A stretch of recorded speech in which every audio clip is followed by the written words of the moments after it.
Bom dia, pessoal. Prosseguindo nossa análise sobre os conceitos de energia, nós vamos falar hoje sobre duas novas formas de trabalho que nós podemos estudar. Uma, que é o trabalho realizado pela força gravitacional, e uma outra, quando a gente agora executa o trabalho numa condição de que a força não seja constante, como os dois casos que nós já citamos. Esse que nós vamos falar hoje, que é o da força gravitacional, e o que nós falamos na semana passada, que envolvia uma força constante. O caso de uma força variável, onde nós vamos usar como exemplo ali de Hooke, é um caso onde a representação de trabalho não é mais feita apenas através do produto da força por uma distância aplicada e, em alguns casos, multiplicado por um ângulo de inclinação, como nós veremos nesse caso, mas sim envolvendo a representação do cálculo diferencial, que é desenvolvendo-a através de uma integral.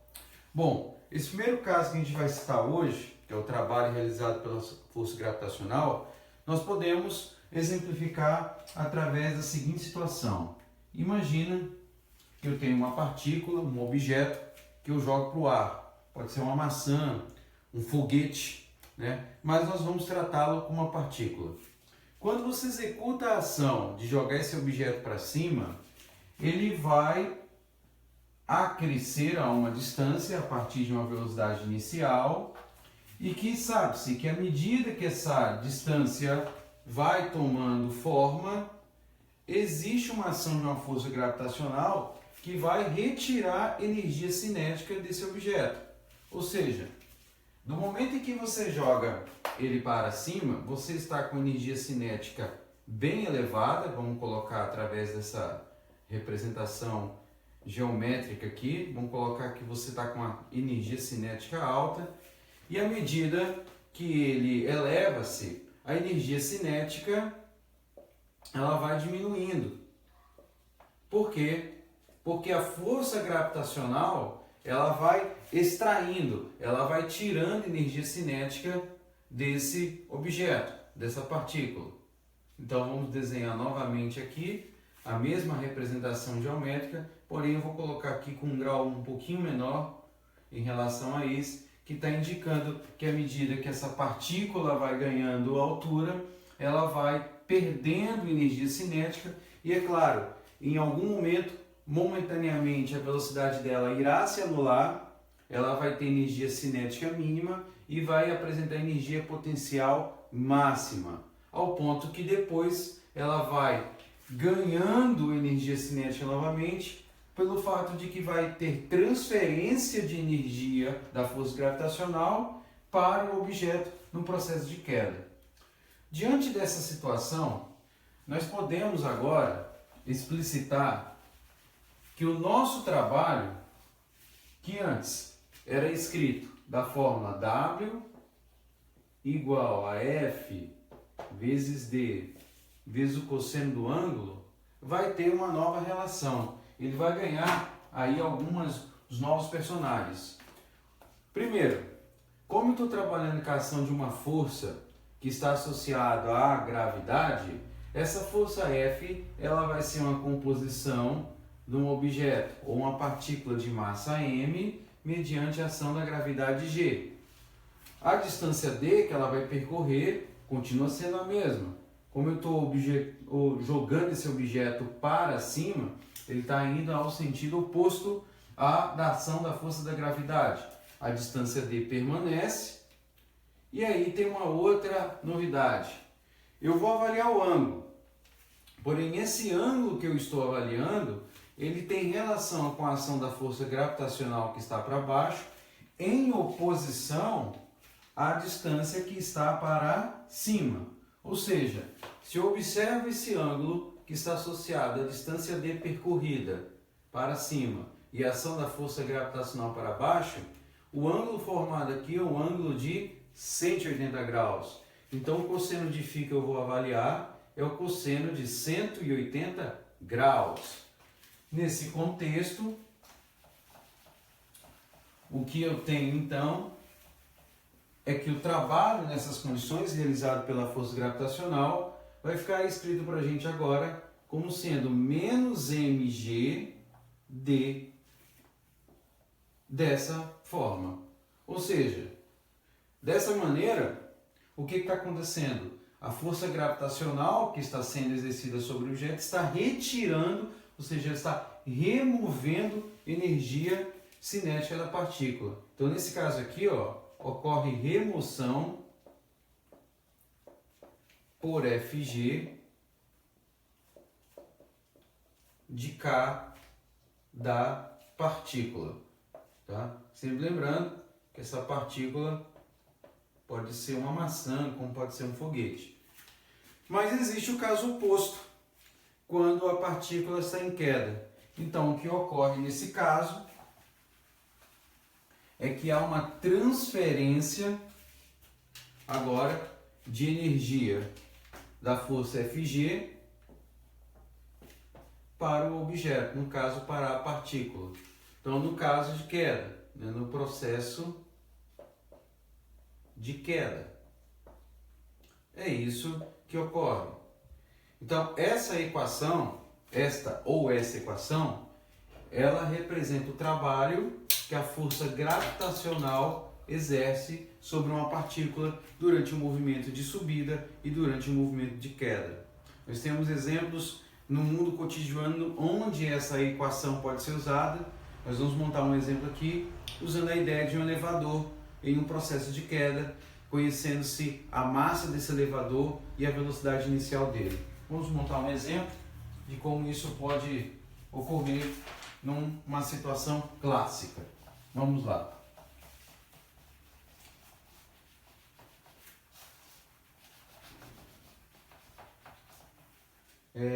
Exemplo 1, né? Vamos colocar exemplo. Então, a ideia é considerar um elevador, né? Considere um elevador.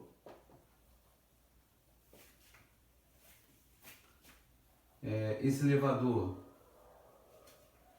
possui massa, vamos colocar aqui 450 quilos. E ele está descendo com uma velocidade inicial de 4 metros por segundo. Agora vem o questionamento que a gente vai fazer sobre esse exemplo. Suponha, né? Suponha que o cabo comece a patinar, que o cabo do elevador comece a patinar. Começa a patinar. E aí nós vamos abordar duas questões, rapaziada. Primeiro, nós podemos calcular o trabalho sobre o elevador que a força gravitacional exerce sobre ele, mediante que essa queda ocorre de uma certa altura. E no segundo momento, nós podemos calcular o trabalho que o cabo do elevador executa sobre ele durante esse processo de queda. Vamos lá. Vamos resolver nessas condições. Então, no item A, vamos considerar o seguinte. Se o elevador, né, se o elevador cai a uma altura, digamos, de 12 metros, vamos colocar assim, nós vamos calcular o trabalho realizado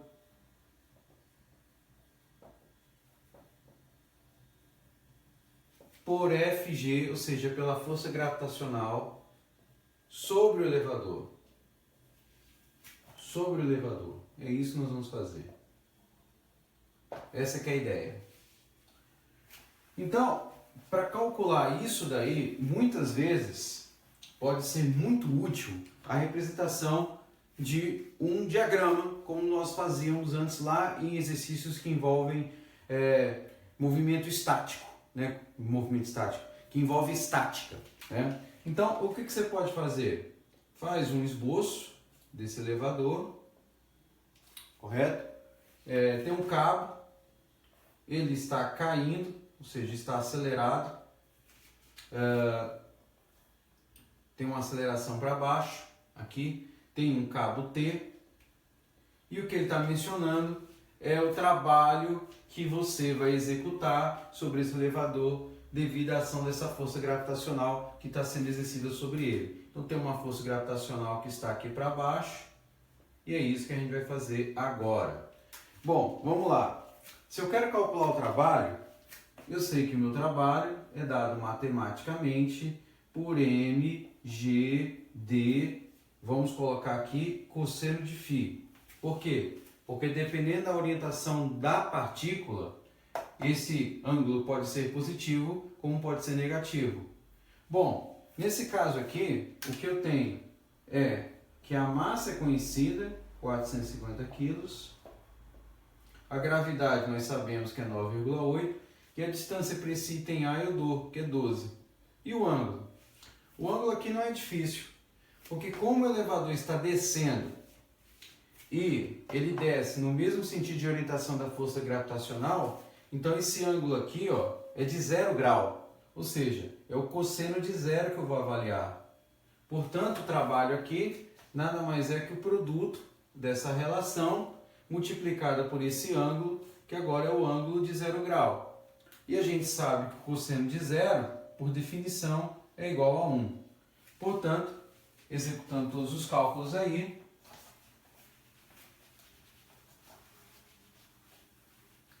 você vai chegar num gradiente W de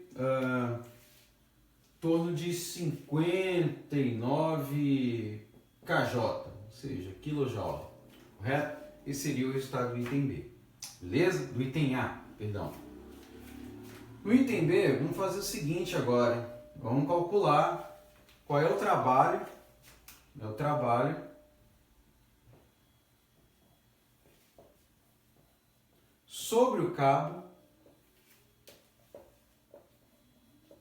sobre o cabo T, considerando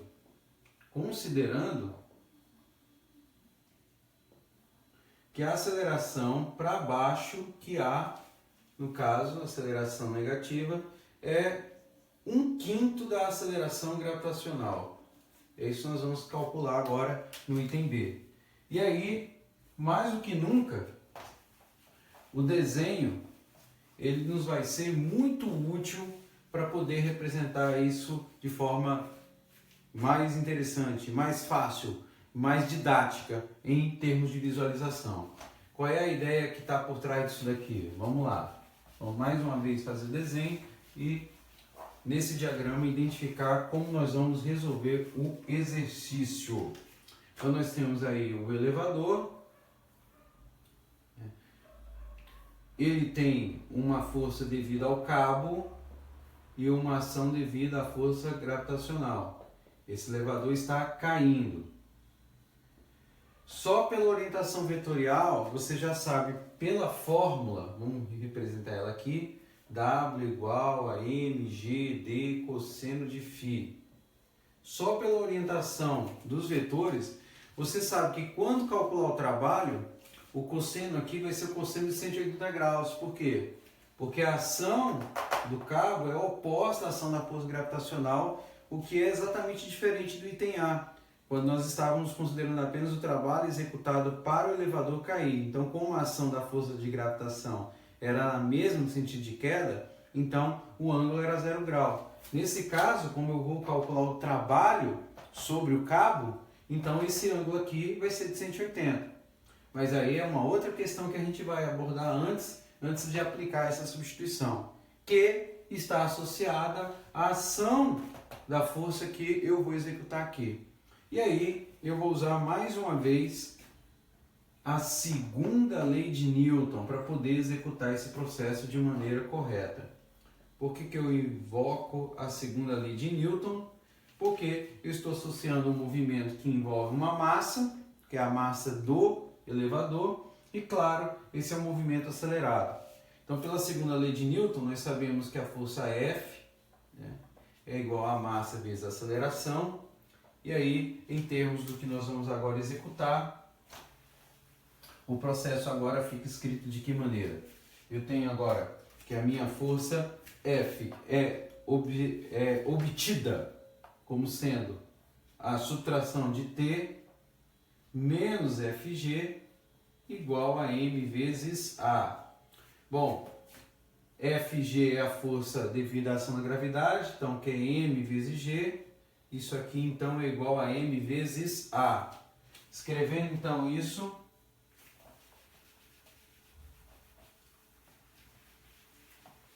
mais acima, então meu T é igual a M vezes G mais M vezes A. Eu posso colocar aqui o M em evidência, então o M é G mais A. Ok, isso aqui é a ação da força.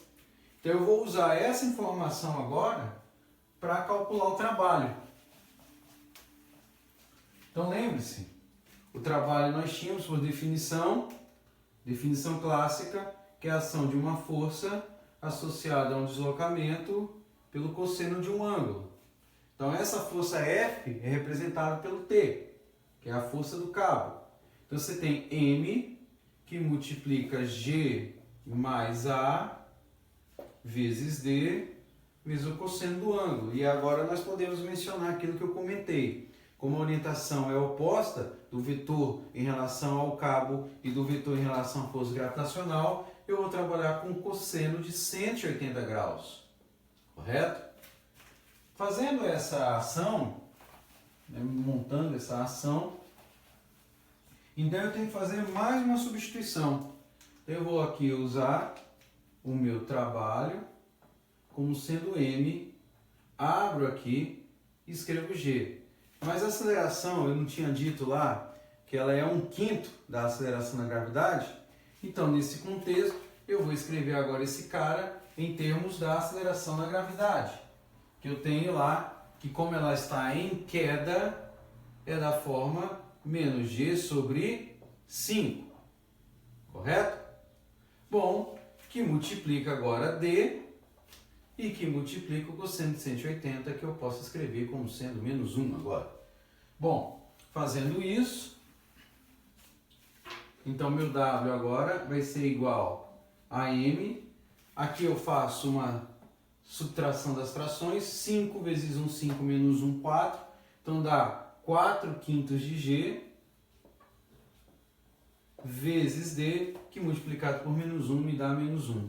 Então, a fórmula aqui vai me permitir escrever o meu W como sendo menos 4/5 de M, G e D. Daí é só pegar os dados que nós temos, substituir e chegar na resposta que vai ser dada em joules. Certo? Um trabalho negativo é em função do que está acontecendo no enunciado. Trabalho negativo indica o quê? Que há uma remoção, tá vendo, de energia cinética pela força gravitacional devido à queda desse elevador. E aí está feito um exercício que relaciona o trabalho executado sobre uma partícula quando existe a ação de uma força gravitacional. Isso então fecha os dois casos que nós citamos antes de energia cinética associada ao trabalho, onde até mencionamos o teorema de energia cinética. Lembrem-se, o teorema de energia cinética que está associando o trabalho como sendo uma variação dessa energia em termos do valor final e do valor inicial. Até mencionamos isso no início dessa explanação. O que nós faremos a partir de agora é analisar o trabalho sobre a luz de uma força que não é mais constante, mas agora é uma força variável. É o que nós vamos analisar a partir de agora.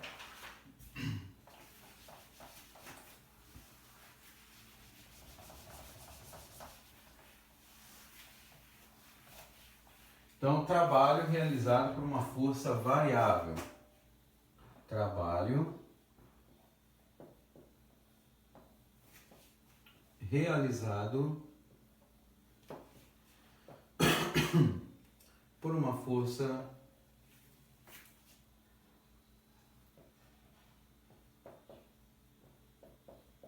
variável. O exemplo mais interessante que nós podemos fazer uso de explicar como eu executo o trabalho de uma força variável é usando um sistema massa-mola, da qual nós conhecemos de modo muito recorrente que existe uma lei associada à representação que envolve a relação entre força e deslocamento, que é conhecido como a lei de Hooke. Por que que esse exemplo é um exemplo interessante para poder explicitar a ideia de uma força variável? Simples. Vamos montar aqui um exemplo. Vamos fazer o esboço aqui de um sistema massa-mola.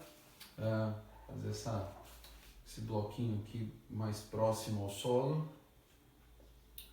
E vamos aqui estabelecer um sistema cartesiano com a posição em x igual a 0, até uma posição x igual a b qualquer, e analisar como que a ação da força vai se desenvolver nesse processo. Quando eu tenho uma massa m presa a uma mola e executo uma ação de força, a ação de força que eu faço para esticar essa mola e soltar, ela não é constante. Porque à medida que ela vai se afastando em torno de uma posição original, a ação da força que eu executo, ela não é a mesma por toda a extensão do meu processo.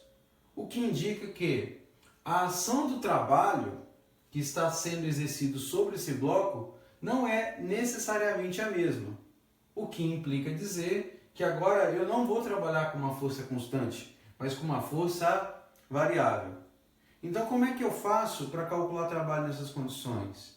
A ideia é fazer um sistema similar ao que se definiu lá no passado para determinar a integral de uma função. Eu vou escrever o meu intervalo em termos de uma gradação com subintervalos de mesmo tamanho e analisar dentro desse subintervalo a contribuição do trabalho para um ponto específico. E a partir daí obter uma expressão geral para calcular toda a ação por todo o comprimento, por toda a extensão do meu processo. Ou seja, a ação da força que eu executo para fazer com que esse bloco entre em movimento, ela vai me permitir que a força necessária aplicada não vai ser a mesma. Por quê? Porque existe uma ação de resistência nesse processo.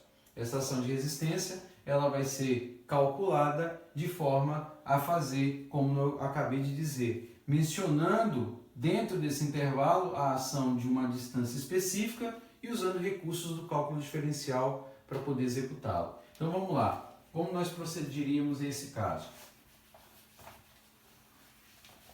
Então, a ideia seria a seguinte: digamos que eu tenho um intervalo, né, onde eu vou agir sobre o meu processo. Esse intervalo eu vou escrever com uma métrica de tamanho ΔX,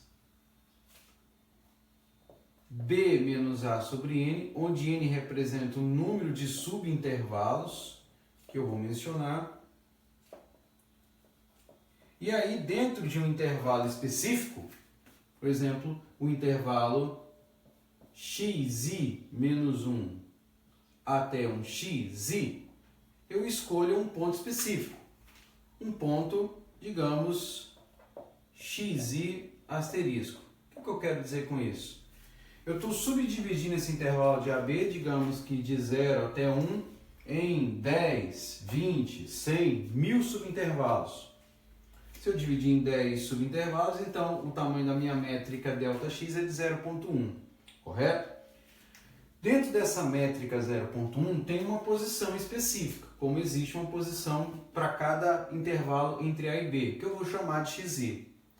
Quando eu aplico a força dentro desse intervalo, a força aplicada nesse ponto não necessariamente é a mesma força que eu estou aplicando à direita ou à esquerda, até porque essa força não é mais constante, é uma força variável.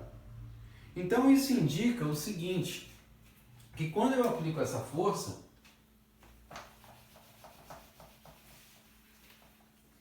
quando eu estou aplicando essa força, eu estou executando sobre ela uma função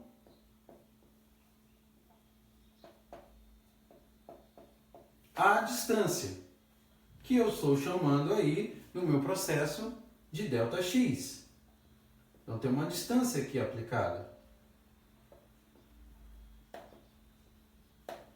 Então, ao aplicar a ação dessa força nessa distância, eu estou aplicando para um ponto específico uma contribuição de trabalho que eu chamo de WI.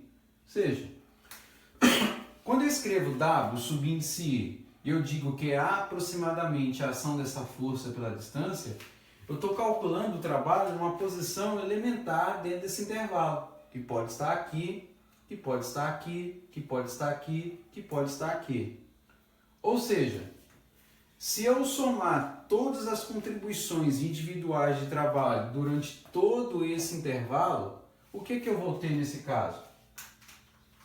Eu vou ter nesse caso o que a gente vai chamar de somatória desses intervalos. Ou seja, eu posso escrever agora o meu W como sendo que um limite, quando n tende ao infinito, das contribuições de I igual a 1 até n de f de x ΔX. Ora, mas isso a gente deve se lembrar lá no passado de que é a definição que a gente chama de integral, ou seja, para uma força variável, calcular esse limite indica que eu estou, na verdade, calculando o intervalo de uma função f de força associada a dx. Qual é a diferença dessa passagem para essa? É que aqui eu estou saindo de uma forma infinitesimal e estou indo para uma forma integral. O que a integral de A até B está representando? Está representando o trabalho que eu estou executando para fazer com que uma força se desloque a partir de uma distância dx, de uma contribuição de uma distância dx, no intervalo que vai de A até B. E é isso que nós vamos fazer agora, e sempre reiterando, esse é o caso quando a força é variável, força variável. Você pode me questionar, quando é que eu vou usar isso daqui? O exercício vai te dar uma dica. Normalmente, ele vai mencionar a ação de uma função e essa função ela vai te dar a pista necessária para que esse processo seja aplicado, essa fórmula seja aplicada. É o que nós vamos fazer agora com uma série aí de 2 ou 3 exemplos de como essa ação de força pode ser calculada numa situação prática. Vamos lá.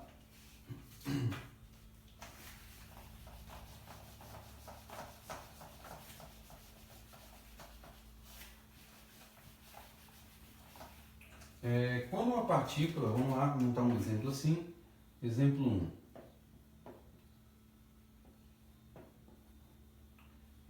Quando uma partícula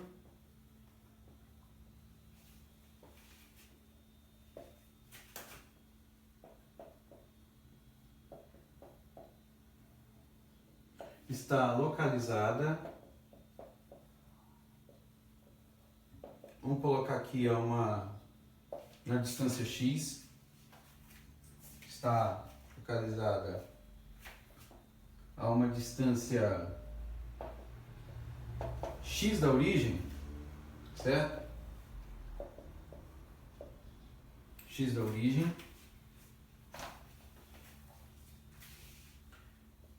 é dada, quando ela está a uma distância x da origem, ela é dada ou é representada por uma força, é dada por uma F da forma 1 sobre x² mais 4. Então percebe que aqui foi dada uma força, correto?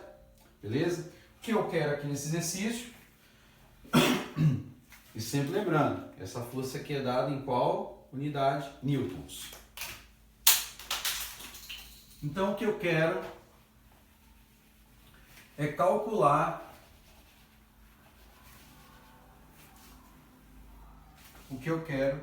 agora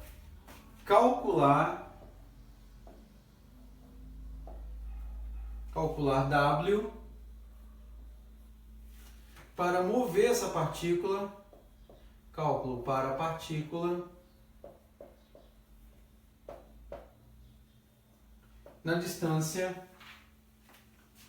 para a partícula de x igual a 1, vou colocar aqui, a x igual a 3 metros. É isso que a gente vai fazer agora, certo?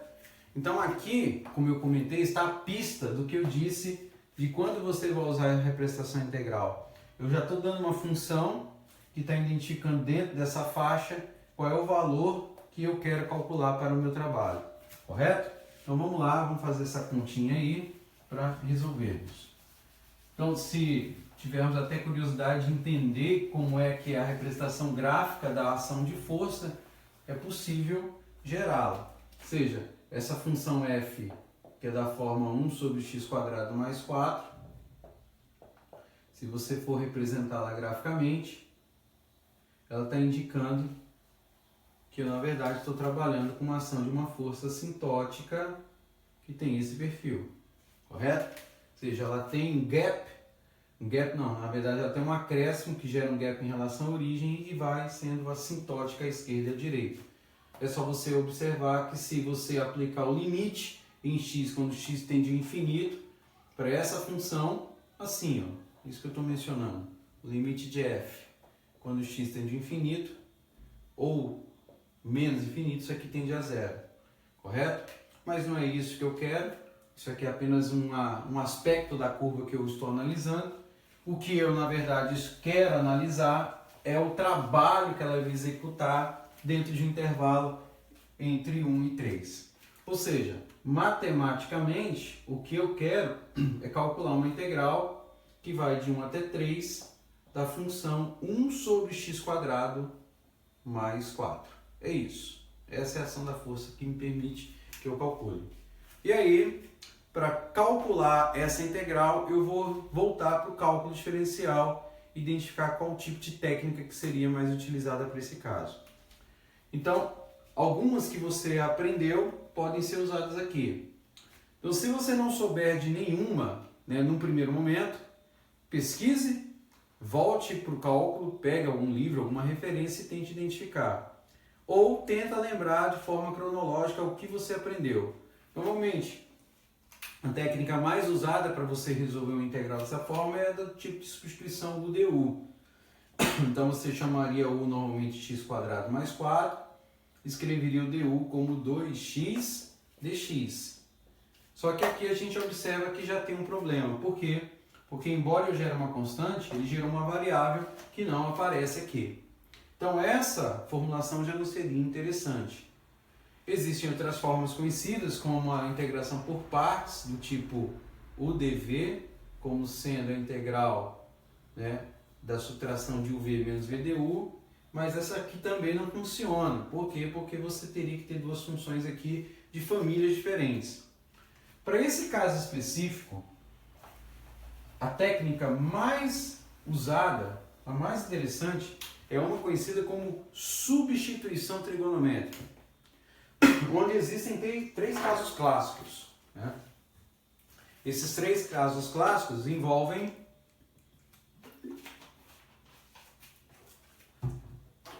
uma substituição por uma função do tipo seno, uma função por uma função do tipo secante e uma função do tipo tangente. Esse caso aqui é o caso onde um tipo de função tangente pode ser usado. Se você quiser mais referências, você pode pegar um livro como, por exemplo, do James Stewart, vai lá no capítulo 7, seção 7.2, 7.3, existem as técnicas que te permitem calcular esse cara aqui. Então, para essa função, eu chamaria o meu x aqui de A tangente θ. O que é o meu A? É a raiz quadrada dessa minha função constante. Então, 4, a raiz quadrada é 2, e escrevo ele como tangente de θ. Então, daqui eu derivo esse cara, então vai ficar dx igual a 2 vezes derivada da tangente, que é secante ao quadrado de θ, que agora é dθ, e faço a substituição aqui. Então, onde tem x eu vou jogar 2 tangente de θ, e onde tem dx eu jogo 2 secante ao quadrado de θ. Então, aqui, isso vai ficar escrito dessa forma. Então, eu venho e escrevo, né, o trabalho. Vamos colocar a integral agora indefinida, sem os extremos. Então, dx vai ficar escrito como 2 secante ao quadrado de θ em dθ. O x ao quadrado é esse aqui, então vai ficar 2 ao quadrado 4, tangente ao quadrado de θ, mais 4. Daqui eu observo que eu posso colocar o 4 em evidência. Então, vamos prosseguir aqui. Então, aqui eu vou ter 2 secante ao quadrado de θ em dθ. E aqui, colocando 4 em evidência, eu tenho 4 tangente ao quadrado de θ mais 1. Certo? Bom, daqui existe uma relação por identidade trigonométrica bem conhecida, que está associada à definição da relação fundamental da trigonometria, onde a gente menciona que seno 2 mais cosseno ao quadrado de um ângulo é igual a 1. Se eu faço a divisão aqui, ó, desses elementos todos por cosseno ao quadrado, até porque é conveniente, eu tenho que seno ao quadrado por cosseno ao quadrado é tangente ao quadrado de θ, cosseno ao quadrado por cosseno ao quadrado é 1, e 1 sobre cosseno ao quadrado é secante ao quadrado de θ. Se observar bem, essa relação é exatamente a que eu preciso para poder sair desse probleminha aqui, embora isso seja possível você coletar numa tabela. Quando você faz essa substituição, para esse caso, então aí você tem que a sua integral agora vai ficar escrito como 2 vezes a secante ao quadrado de θ sobre 4 vezes secante ao quadrado de θ em dθ. Daqui você vai cancelar secante ao quadrado de θ com secante ao quadrado de θ.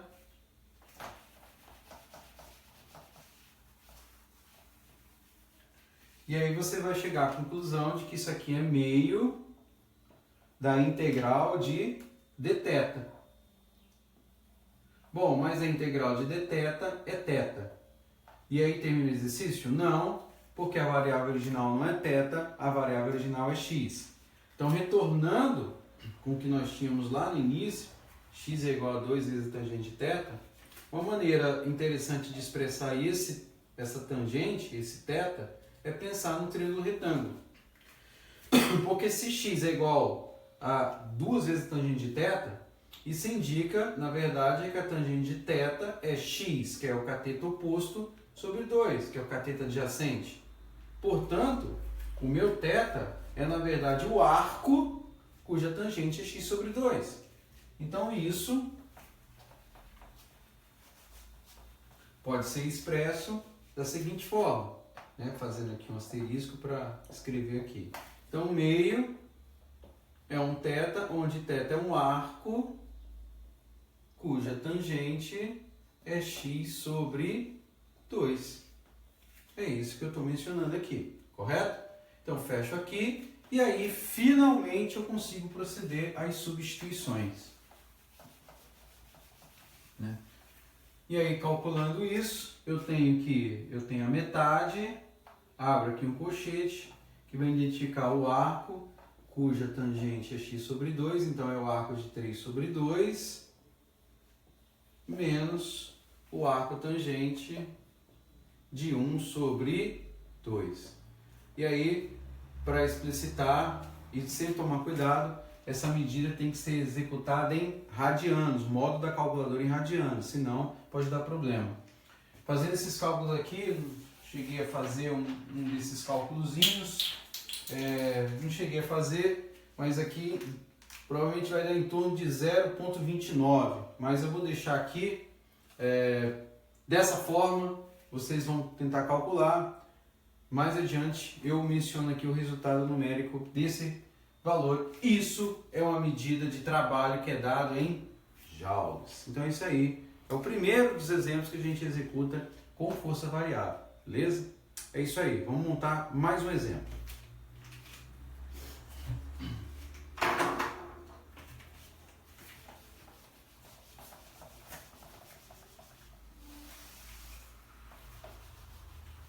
No próximo exemplo, nós vamos fazer uso do nosso desenho original que motivou esse tópico, que é a lei de Hooke, né? Então, exemplo 2, vou mencionar aqui. Vamos pensar aqui, ó, uma força F, né, de 40 newtons, necessária para mover, para segurar uma mola, né,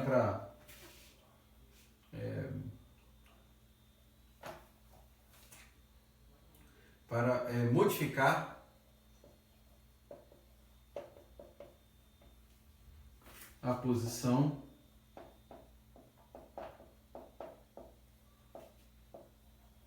de um bloco preso a uma mola, de um bloco a uma mola,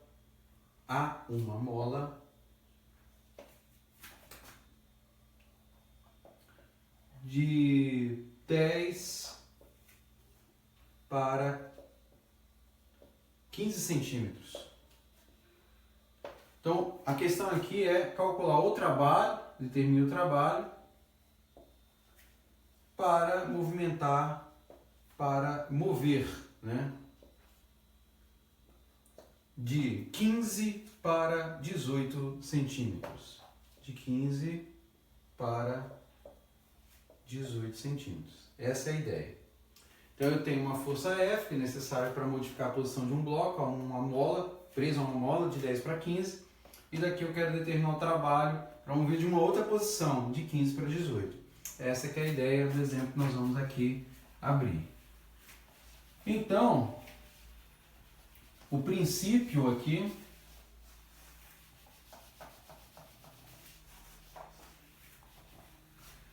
de resolução é trabalhar com a definição da lei de Hooke. Nós aprendemos isso no passado, outras vezes, que F é proporcional à deformação provocada pelo sistema da forma K vezes X. Bom, então aqui eu tenho que uma força foi aplicada para que uma mudança de posição de 5 centímetros, e aí eu estou escrevendo 0,05, por quê? Porque eu já estou convertendo isso em sistema internacional, para que essa mola, né, durante essa métrica, produza uma força de 40 newtons. Então daqui eu vou achar a minha constante, que é 40 por 0,05.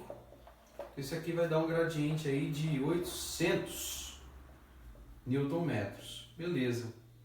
É isso aí. Se eu sei isso daí, e a ação da força, que a gente já mencionou, que no caso do sistema massa-mola não é constante, eu posso, de novo, cair naquela representação integral e calcular agora o trabalho dentro do intervalo que foi pedido, que é de 15 a 18 centímetros. Então eu vou escrever aqui já 0,15, 0,18 da minha função f de dx. E aí nesse caso é uma função mais simples, porque eu já encontrei a minha constante k vale 800, então esse cara aqui vai ser resolvido com uma integral de 0,15 até 0,18 de 800, que é o nosso k, em x dx, certo? E aí a integral mais tranquila do que o exemplo anterior, aqui a integral de 800 é 400 x quadrado, já fazendo direto, x ao quadrado sobre 2, e calculando isso daqui de 0,15 até 0,18. Fazendo os cálculos aqui, não sei se eu cheguei a fazer o resultado, coloquei aqui, confiram aí, 3,96 joules. Seria a resposta para esse caso, um exemplo mais tranquilo, mais fácil de ser feito, certo? Nós vamos agora dar sequência a dois tipos de exemplos, onde nós vamos usar a definição, utilizando o cálculo diferencial, para calcular trabalho em situações específicas. Nesses dois primeiros exemplos eu dei funções. Nos dois próximos que nós faremos, eu não vou dar uma função específica, mas sim nós vamos criar um método similar ao da definição para poder calcular o trabalho em circunstâncias diferentes. Vamos lá.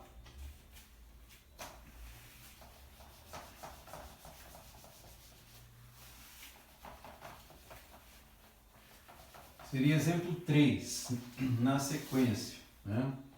Então, exemplo 3.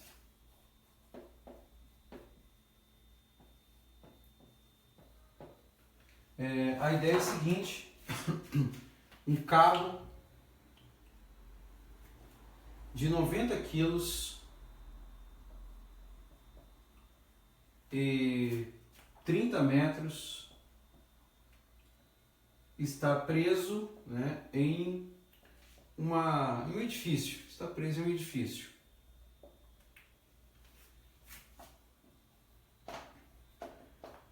O meu objetivo aqui, nesse exemplo, o meu objetivo é determinar o trabalho necessário para puxar esse cabo acima. Puxar o cabo para cima. Então, é um tipo de situação que acontece muito em engenharia civil ou mesmo em engenharia mecânica, quando você trabalha com situações que envolvem ação de força associada a um cabo, a uma viga, a uma estrutura metálica qualquer. Então, a questão que está por trás desse exemplo aqui é que eu só dou informação da massa do cabo, do seu comprimento, e eu quero calcular qual é a ação do trabalho para que esse cabo seja içado para cima. Ou seja, se eu vou executar trabalho para puxar esse cabo, eu vou ter o que por trás dele? Uma ação de força. E aí, por que a definição do cálculo diferencial para trabalho ela vai ser evidenciada? Porque a ação da força durante o processo de içar esse cabo até acima não é necessariamente a mesma. Então, eu preciso mensurar que dentro de cada intervalo de distância até o topo do edifício, o trabalho executado, a força executada é diferente. É aí que o cálculo diferencial normalmente vai entrar. Por quê? Porque eu vou conseguir representar isso da melhor maneira fatiando essa distância dentro de uma métrica que nós vamos construir e calculando a ação desse trabalho. É o que a gente vai fazer a partir de agora.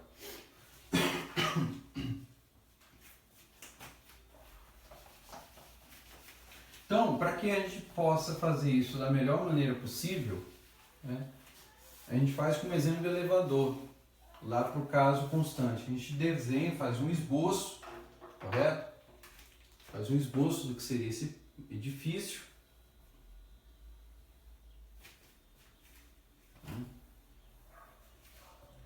Vamos fazer o esboço dele aqui.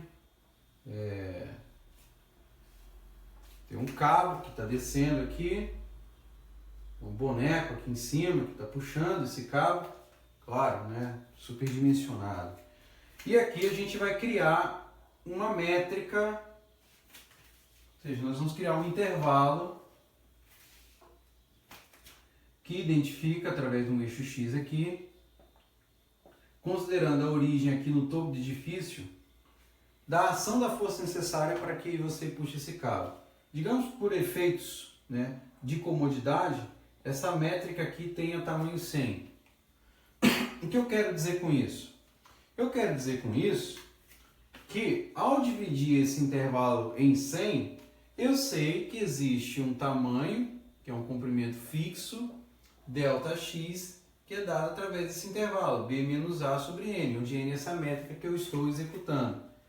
E que isso vai me permitir, então, entender que dentro de um intervalo dessa métrica, né, xi menos 1, xi, eu tenho um ponto, xi, asterisco, onde a força vai ter um valor específico. Ou seja, eu estou puxando esse cabo aqui, dessa posição xi específica. Quando eu migrar para uma posição mais próxima do topo, né, esse aqui é o cabo, a ação da força não necessariamente é a mesma. Ou seja, o trabalho que eu vou executar não é exatamente o mesmo. Mas isso não é impedimento para a calculação do trabalho como um todo. Por quê? Porque eu vou, a partir dessa expressão, integrar isso daqui e escrever como sendo um trabalho único. Essa que é a ideia. Então, a mesma forma de você definir trabalho em termos de uma integral vai ser usada para calcular esse exercício aqui. Então, o que vai acontecer? Eu tenho a ação da força aplicada né, a uma posição em específico, é isso que nós vamos fazer. Só que aí eu tenho uma pequena representação que muda agora o que a gente fez lá na definição. Eu não menciono que esse cabo tem 90 quilos, correto? Em 30 metros.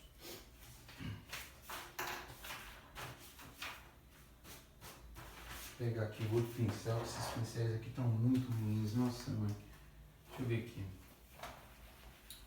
Pois então, se eu estou mencionando que ele, vou colocar aqui de outra forma, se eu estou mencionando que eu tenho 90 quilos por 30 metros, né, por um cabo de 30 metros, assim fica melhor a representação do que eu vou fazer.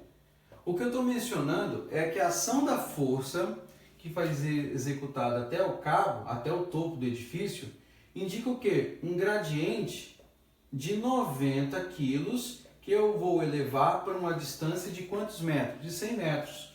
Ou seja, eu estou executando uma força média de 0,9 quilos por metro em uma distância ΔX. O que eu quero dizer com isso? Quando eu estou escrevendo 90 sobre 100 e representando 0,9 kg por metro, essa é a ação da força combinada a uma distância ΔX que é fixa, porque eu estou dividindo o meu intervalo em 100, para poder produzir o trabalho necessário até o topo. Ou seja, essa representação de trabalho que eu vou calcular aqui, ela é uma formulação que envolve o quê? A força necessária por unidade de comprimento. Força necessária por unidade de comprimento. Por que força necessária por unidade de comprimento?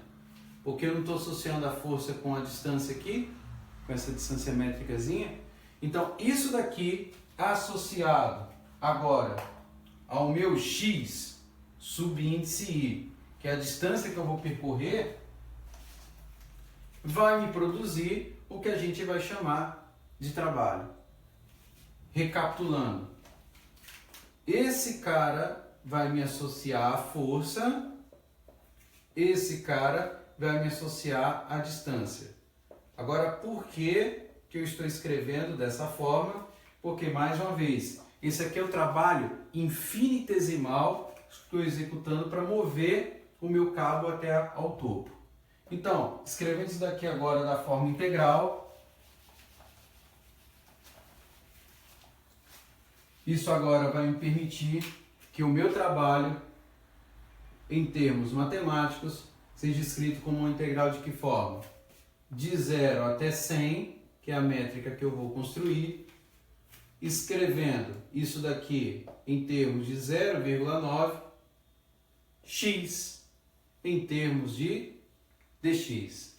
É claro que quando eu integro isso, eu na verdade fiz antes isso aqui, ó. Eu calculei um limite, quando o n tende ao infinito, de uma representação que envolve o quê? Uma somatória de igual a 1 até n da minha função f de xi delta x, certo? Onde o meu f de x é o 0,9x, a minha métrica ΔX é dx. E aí eu vou resolver essa integral agora. É o que a gente vai mencionar. Então, resolvendo essa integral, o meu trabalho calculado, então aqui vai ser de 0,9x, então vai dar 0,45x quadrado. E calculando esse cara aqui de 0 até 100, não sei se eu cheguei a anotar o resultado, aqui vai dar, não, aqui dá para fazer até de cabeça, 100 é 10 ao quadrado, 10 a quarta dá 10.000, então aqui vai dar em torno de 450, deixa eu ver se eu fiz isso aqui, 450 joules, né? 450 joules. 10 a quarta, 0,9x ao quadrado sobre 2, né?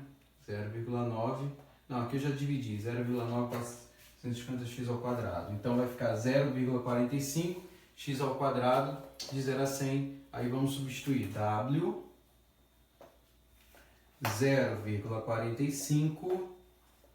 Então aqui vai ficar 10 ao quadrado, que é 100 ao quadrado. Então vai ficar 0,10 a quarta. Então 0,45 vezes 10 a quarta. Então 10.000 vezes 10, 0,45, vai dar 4.500 joules.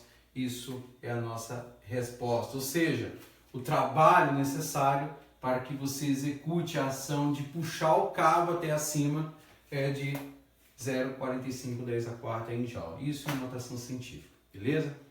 Então, esse é um primeiro exemplo relacionando a definição de integral. Terceiro exemplo na sequência. E agora nós vamos fazer um exemplo um pouco mais complexo. Não tão complexo, né? Na mesma linha de argumentação, mas utilizando a ideia de que nós vamos agora fazer o uso, de novo, da definição de integral para poder calcular o trabalho executado. Vamos lá.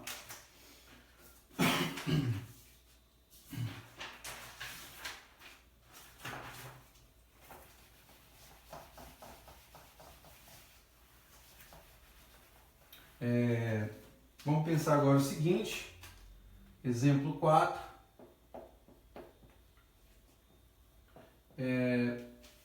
Vamos pensar num tanque que tem um formato circular invertido de um cone e eu quero calcular o trabalho realizado, né, calcular o trabalho para bombear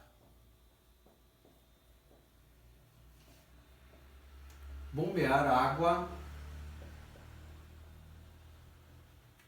Bombear não, na verdade era para esvaziar o tanque.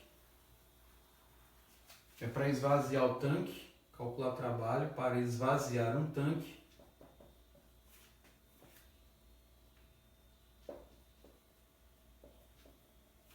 Bombeando a sua água. Bombeando sua água.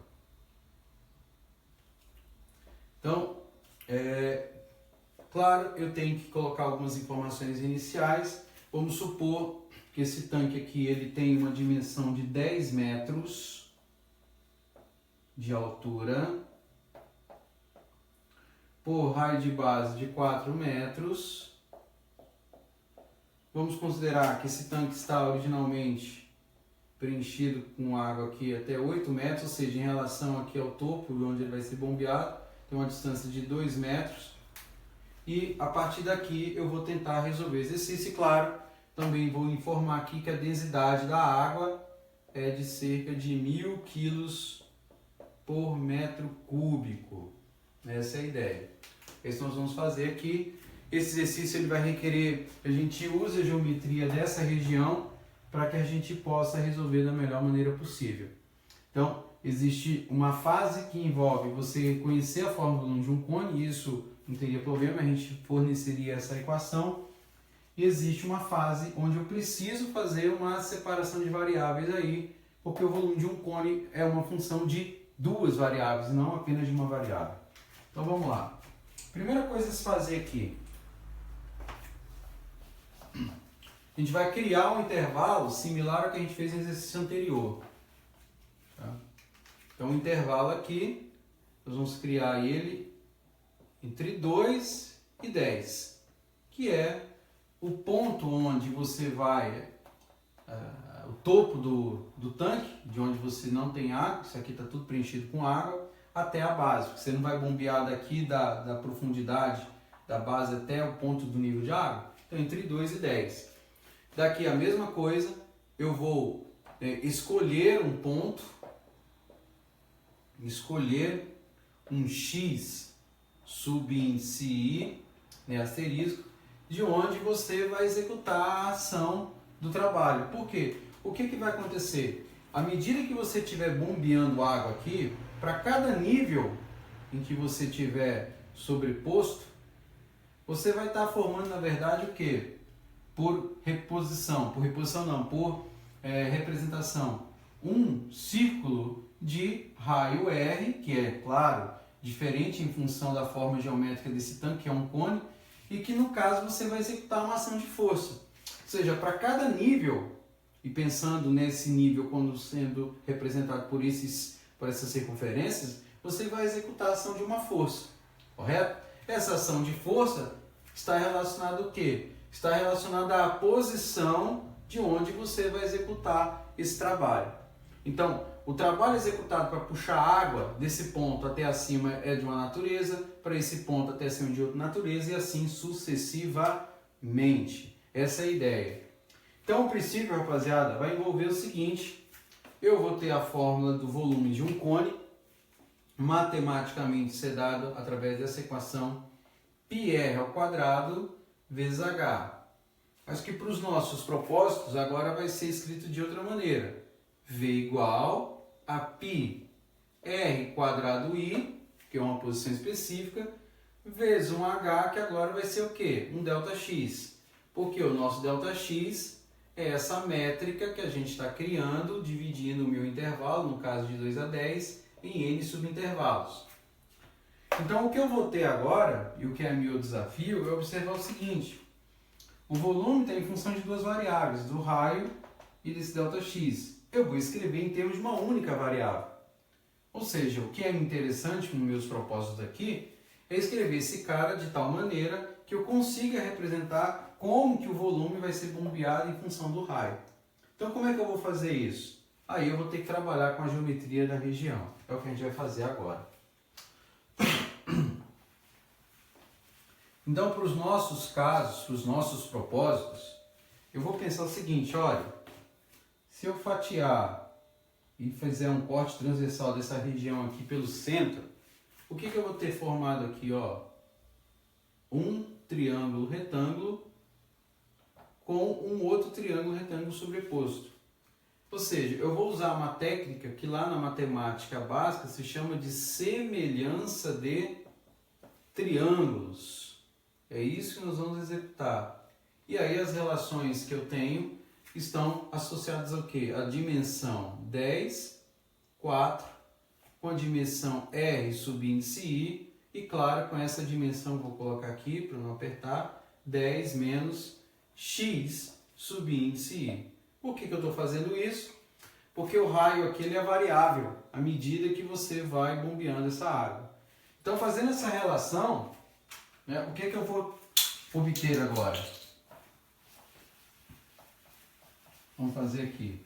E sempre lembrando, esse 10 menos x subíndice i é o asterisco, é a posição específica. Então, 4 vai estar para 10. 4 está para 10. Assim como r subíndice i está para quem? Para 10 menos subíndice i. Correto? Daqui eu posso simplificar 4 e 10, então vai ficar 2 quintos igual a r subíndice i. E aqui eu vou escrever como 10 menos xi subíndice i, superíndice asterisco.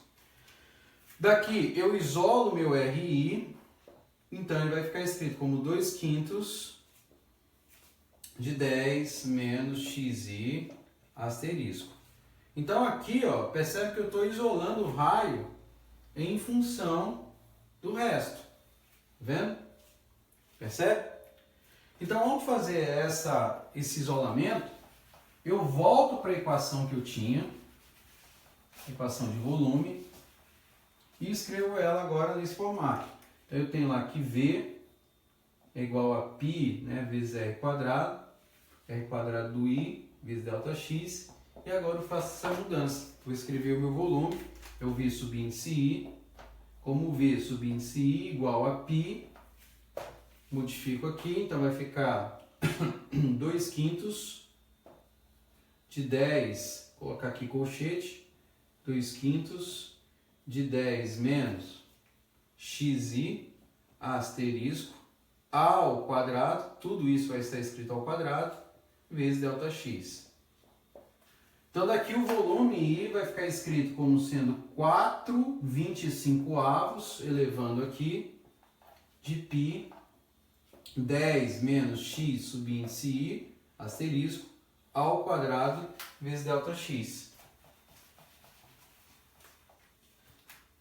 E aí o que eu tenho agora? Agora eu tenho volume em termos de uma única variável, tá vendo? Da posição xi, que é a posição onde eu vou calcular o meu trabalho para aquela métrica ΔX que a gente definiu entre 2 e 10.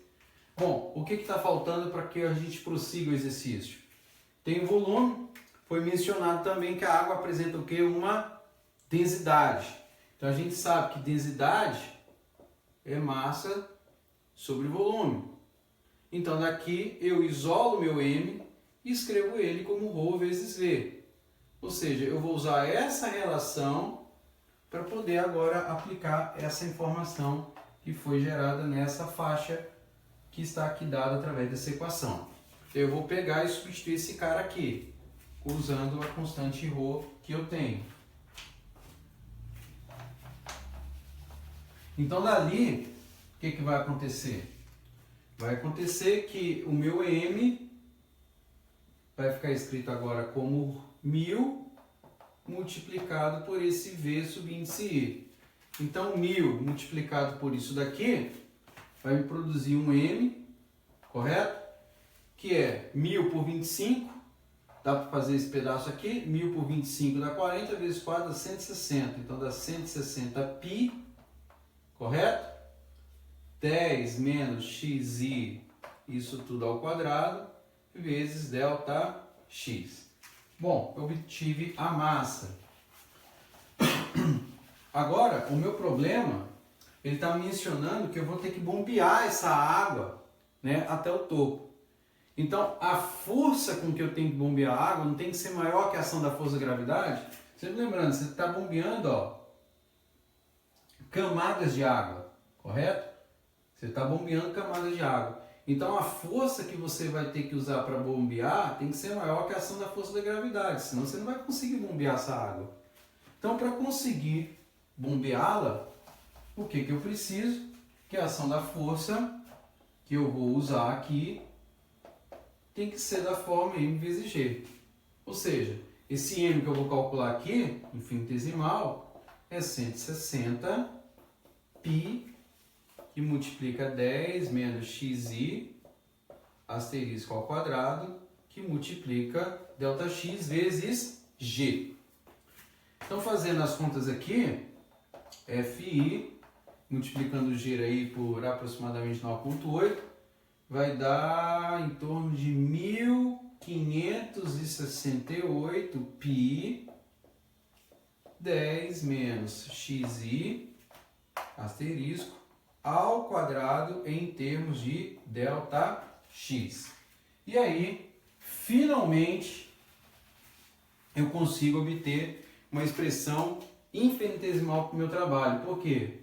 O meu trabalho I vai ser quem? Vai ser essa associação, 1568 π, 10 menos xi asterisco ao quadrado, em termos de um ΔX, associado a quem? A minha distância que eu vou percorrer, que é do tipo xi, correto? Ou seja, eu tenho uma associação de força necessária por uma distância, que é a distância que eu vou percorrer em cada etapa até fazer com que essa água seja bombeada. É daí que eu consigo agora calcular essa expressão em termos de uma integral. Porque quando eu conseguir calcular, essa integral agora vai ficar escrita de quanto a quanto? Como uma integral calculada entre 2 e 10, correto? Que é do nível de água que eu tenho até o topo, até a profundidade de 10, de 1568 π, que multiplica 10 menos x ao quadrado. Claro, eu não posso esquecer o x aqui em dx. Essa integral que eu preciso calcular agora. Percebe? Ou seja, 1568 π, x, 10 menos x ao quadrado em dx. É o que a gente vai fazer, é o que vai me permitir calcular o trabalho. Bom, depois de tudo isso, essa integral não é assim tão complicada de ser executada, porque é a integral de função potência. Então eu tenho que passar o 1568 π aqui para fora, Eu vou ter lá trabalho igual a 1568π. Represento ela entre 2 e 10. X 10 menos x ao quadrado em dx. Então vamos resolver essa integral. Vamos ver o que ela vai gerar para a gente e calcular o resultado final. Então o trabalho aí vai ser igual a 1568π. Vamos desenvolver isso aqui ainda. X quadrado primeiro, 100 menos 2 vezes o primeiro pelo segundo, mais o quadrado do segundo em dx. Daí você vem W igual a 1568π, integral de 100x, faz a distributiva, menos 20x ao quadrado, mais x ao cubo em dx. Por fim, o que você vai fazer? Você vai calcular 1568π. Agora vamos abrir colchetes aqui e escrever as integrais. 50x², já fazendo direto, menos 20 terços de x ao cubo, mais x² sobre 4. E calcular tudo isso de 2 até 10. Essa que é a ideia que nós vamos ter que representar. E aí, fazendo as contas, você vai calcular 1568π. E eu vou deixar indicado agora o processo. Claro, essa próxima passagem é sempre bom fazer para não evitar nenhum problema. Então eu vou ter lá 50 vezes 10 ao quadrado menos 20 terços de 10 ao cubo mais 10² sobre 4. Tenho esse bloco e subtraio com 50 vezes 2 ao quadrado menos 20 terços de 2 ao cubo mais 2² sobre 4. Fecho aqui e fecho esse bloco. Fazendo todas as contas, vocês fazendo de forma correta, você vai chegar num resultado aí aproximado de 3,4 vezes 10, eu anotei aqui, a sexta em joules. Esse seria o trabalho necessário para bombear a água desse tanque. Então, com isso, a gente finaliza o conceito de trabalho associando a ação de uma força variável. Nós fizemos 4 exemplos. E resumindo o que nós fizemos hoje, nós temos no primeiro caso o trabalho com uma força constante, mas usando a força gravitacional, usamos o exemplo do elevador. Sempre lembrando que a ação do ângulo que você tem na força gravitacional, ela está associada à ação da direção por onde essa força está sendo executada. Se estiver na mesma direção, o ângulo é 0, sentido oposto, 180 graus. E no caso de uma força variável, sempre tomar cuidado que a gente vai trabalhar com uma integral quando a ação da força for dada. Fizemos isso para os 2 primeiros exemplos, de uma ação de uma força que resolveu substituição trigonométrica, e outro pela lei de Hooke. E nos outros 2 casos, nós não tínhamos uma função, mas usamos os recursos do cálculo para poder, a partir daí, calcular a ação dessa força. Beleza? Então é isso daí, rapaziada. Muito obrigado. Se curtiu, dá aquele like. E isso aí, tamo junto. Valeu!